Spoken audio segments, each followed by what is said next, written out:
Sup with it, guys? You got Excellent Name here, back again, this time for my UPA draft analysis. Before we jump into it, just a few announcements. First of all, I have left the ASL as a coach, so you won't be seeing any more content from that. But to make up for it, I will probably be recording either UPA or APA content every week. You know me though, of course. Not the most consistent uploader. Second announcement, more on the positive side, I did get into NPL Minors, which is very cool to see, so you'll definitely see some content for that as well.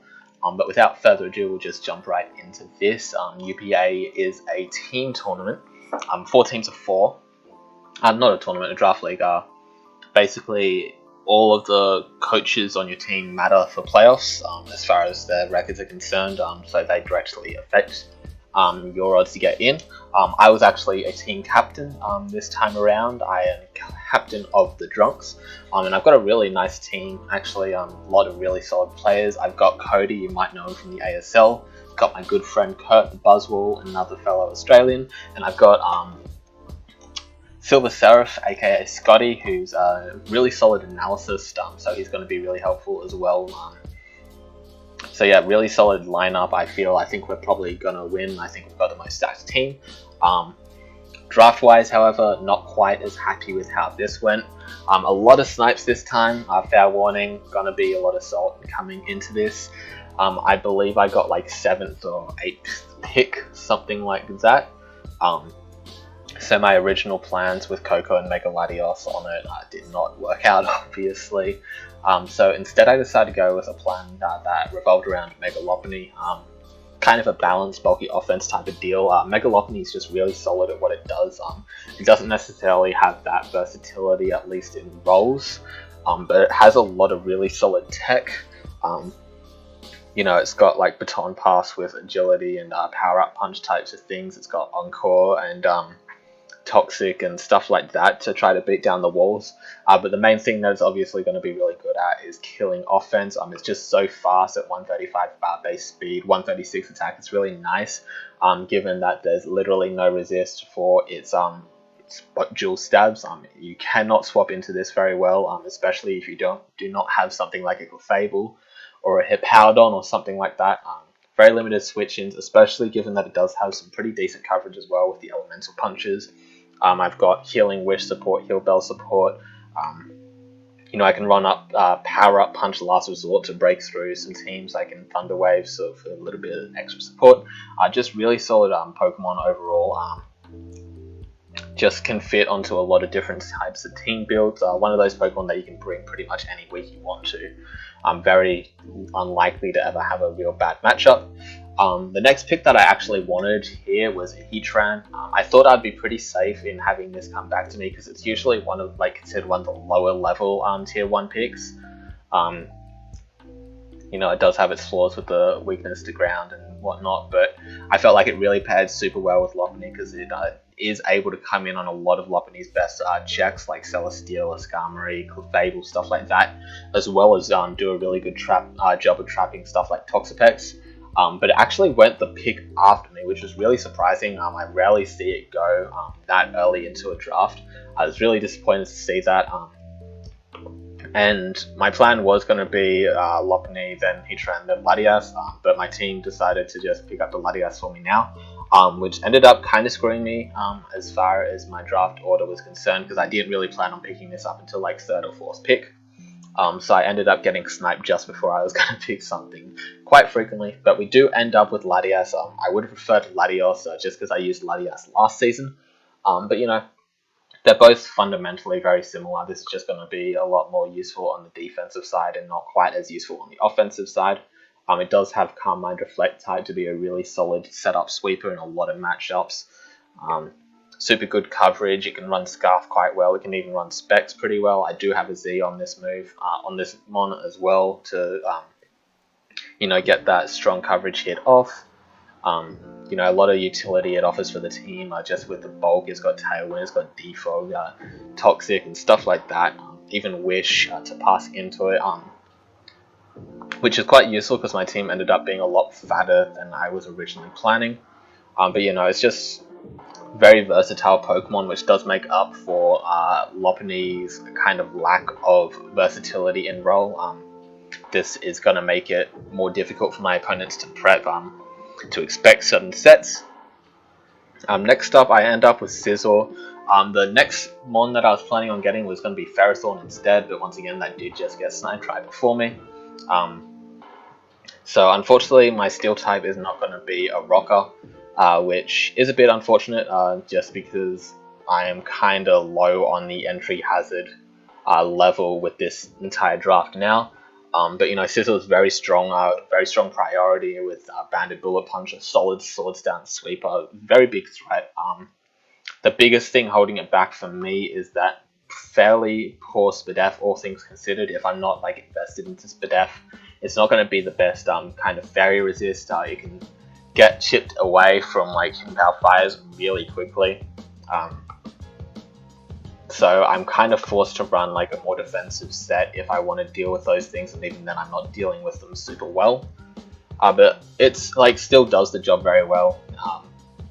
And obviously it's going to be a lot more threatening with the Swords Dance Bullet Punches and stuff like that, which really meshes well with the Lopunny. Is still going to be a big threat to fairies when it does come in.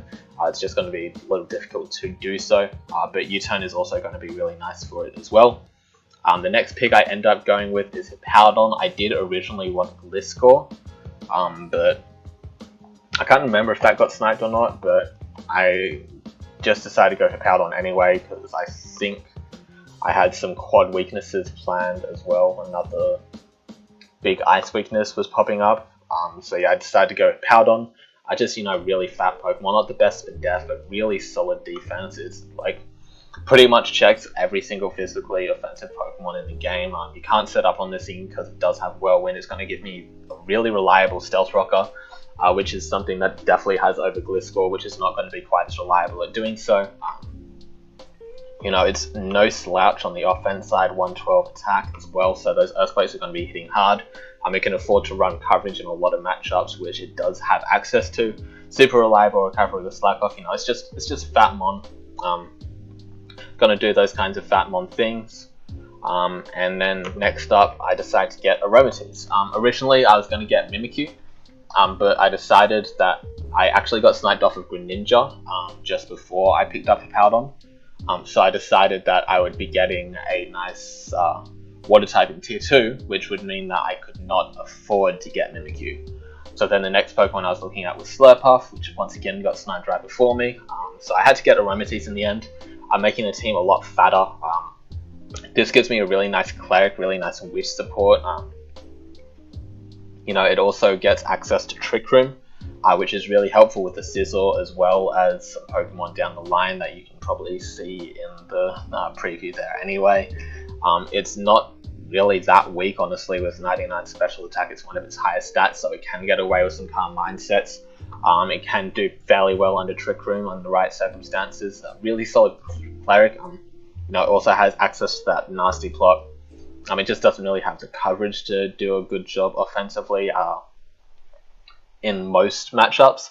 But it's definitely kind of a slept-on Pokemon as far as its offensive presence is concerned, because it's generally just considered such a passive one. So I will be trying to showcase its more offensive sets in this season. I kind of have to, given how passive the team is kind of looking.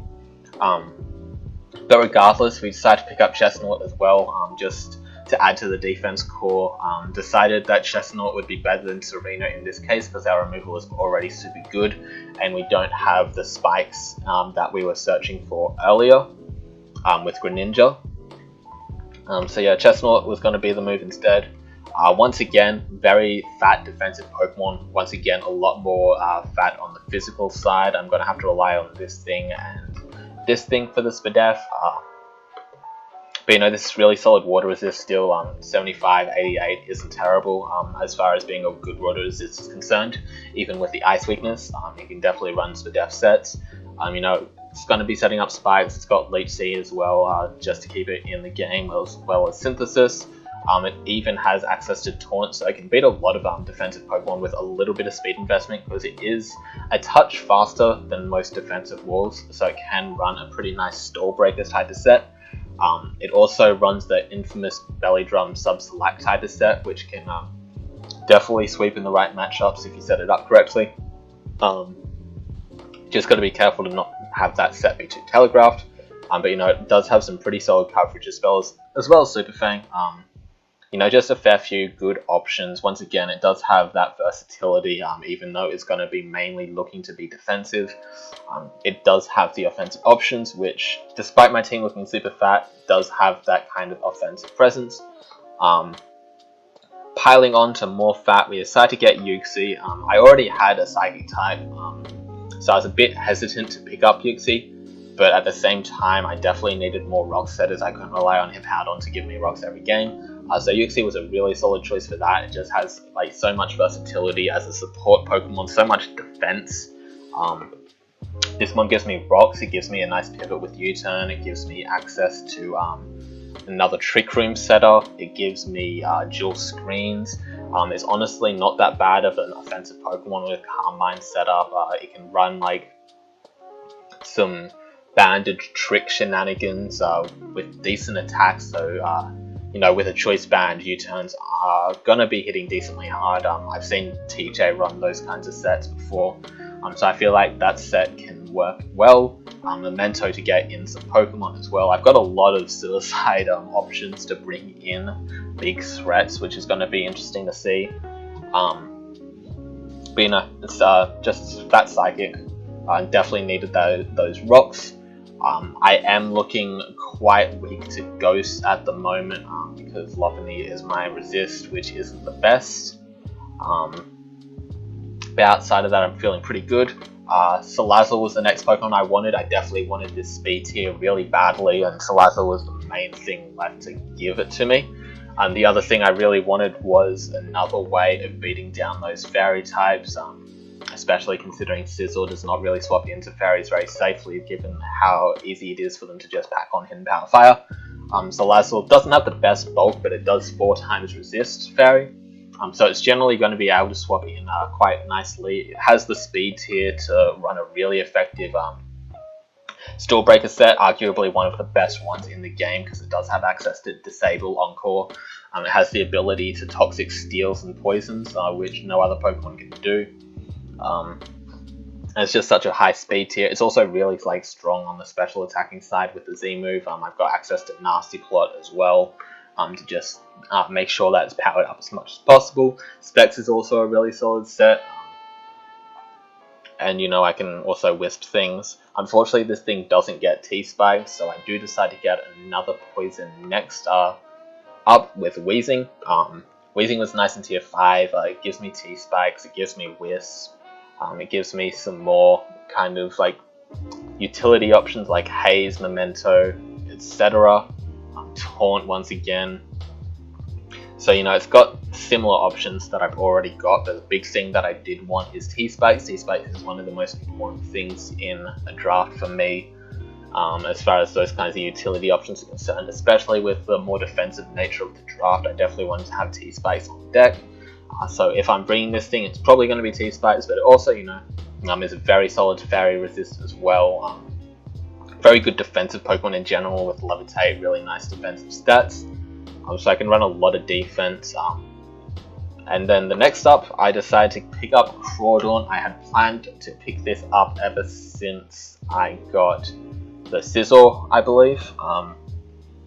But since most people had picked up their tier 2s, I felt pretty safe in waiting on this, especially considering it generally doesn't get drafted all that often, and I was happy to get either this or Feraligatr. But yeah, this one is just so powerful, especially when I do have those couple Trick Room setters available to me.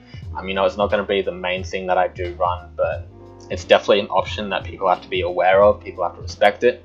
You know, I've got access to Swords Dance Aquajet, which is really going to be powerful. Choice Bandit is also obvious.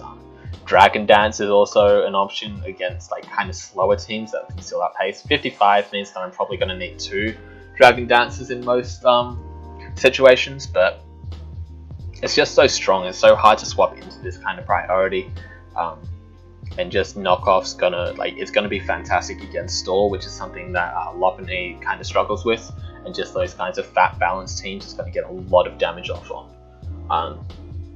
So yeah, this is the Pokemon that I'm probably most excited to use on this team. Got myself those Trick Room options to help it out. But the last Pokemon we end up getting is Pikachu. I really wanted an electric type, and Tier 5 was really lacking in those options actually. I wanted Rotom, but that got sniped, as is the story of my life. And you know, Raichu wasn't even in Tier 5 for some reason. The next best option was Oricorio, electric type, or like Zeb Striker, and I just thought Pikachu would be the most fun out of those options. You know, obviously Light Ball is gonna give me like fairly decent power.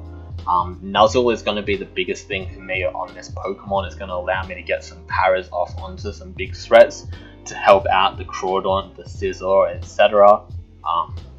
So like kind of Focus Sash Light as Nuzzle, sorry, kinds of things. It does have Volt Switch as well as a pivot, which is very important. That 90 base speed going to be quite crucial. It's good mixed as well, because it has like a lot of utility options with like extreme speed, knockoff, 120 base power, Volt Tackle with Light Ball. You know, 90 speed tier isn't the best, but it isn't the worst either. You can definitely put in some work in certain matchups. It also does get access to dual screens. You know, it's not the fastest Pokemon in the world, but it does have that option to be the suicide lead kind of dual screens things. It's got a lot of options to catch people off guard essentially. So I doubt it'll be a Pokemon that comes to all the matchups, but it's definitely something that can come to a few, especially when you consider something that a lot of people aren't really gonna be thinking of. But you know, I can run Pikachu Bell, for example, and then I get that nice Icicle Crash, which gives me physical Bolt Beam coverage, which is really nice. I can run like all these Pikachu forms. I haven't really thought too much about those options specifically, but you know, I know that they're definitely solid potential things. I believe Popstar gets like Draining Kiss, Rockstar gets one of them gets like Grass Knot or something. I don't remember. The big one that I do remember is the Icicle Crash, because Bolt Beam coverage is really solid on a physical Pokemon. I'm not sure if I get Extreme Speed still. I don't believe so, no. So I will have to sacrifice some options if I want to run something like that. But you know, it's definitely something that I can potentially do to catch people off guard.